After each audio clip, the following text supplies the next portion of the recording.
watching The 7 from WATE 6 on your side. Good evening, I'm Bo Williams, and welcome to The 7. Let's get a look at the big 7 stories right now. And topping the list for us tonight, 2 kids have now been arrested at Gibbs High School over a Tik Tok challenge. The sheriff's office says they admitted to shooting other kids with splatter guns filled with gel balls. You see some of those there. Detectives with the Juvenile Crimes Unit made the arrest at Gibbs this afternoon. Investigators say the trend is known as the Orbeez Challenge, daring people to shoot at strangers and post videos then to social media. We're told more charges may be coming. Next in the Big 7, Governor Lee has announced a proposal now to suspend the grocery tax for 30 days. Governor Lee says this would bring direct relief for Tennesseans facing the nationwide cost of living surge. The governor's proposal will be included in the fiscal year 2022-23 budget amendment, which, by the way, will be delivered on Tuesday. Now, the Tennessee Grocers and Convenience Store Association represents all segments of Tennessee's food industry, including grocery and convenience stores. The president of the association says he's in support of this proposal. The grocery industry in Tennessee and the food industry in Tennessee is very happy to do whatever we can to lessen the impact that inflation is having on Tennessee households. Tennessee Grocers and Convenience Store Association works closely with the Tennessee General Assembly on proposals like this. Well, next, some national news for our Big 7 list. President Biden is in Brussels for a trio of urgent summits with top U.S. allies.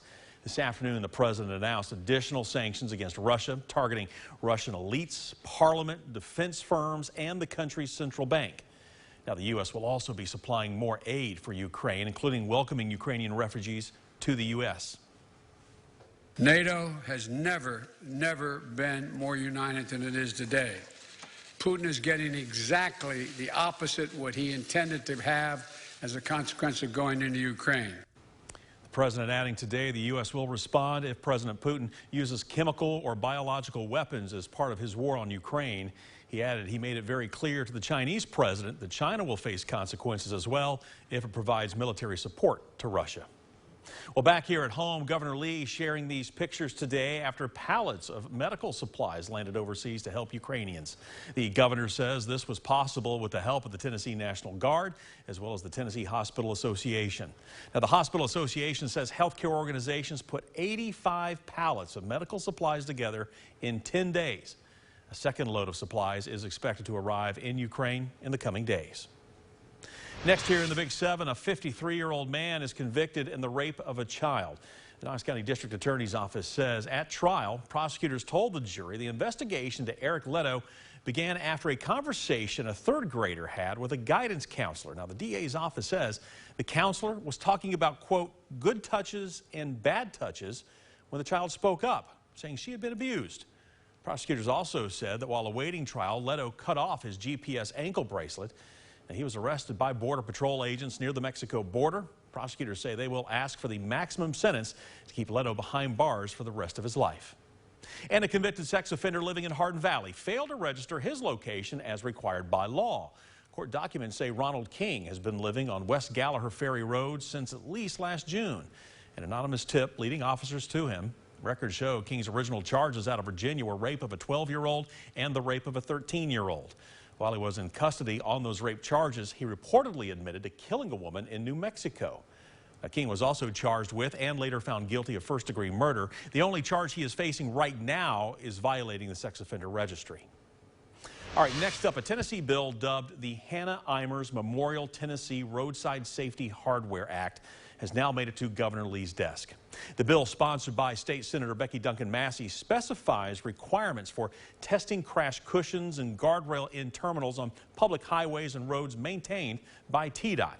Now, the bill is named in memory of Hannah Eimers. You may remember the East Tennessee teen was killed in November of 2016 after she crashed into an X-like guardrail along I-75 in McMinn County. Senator Massey says the company did not do any independent safety testing for the guardrail in terminal.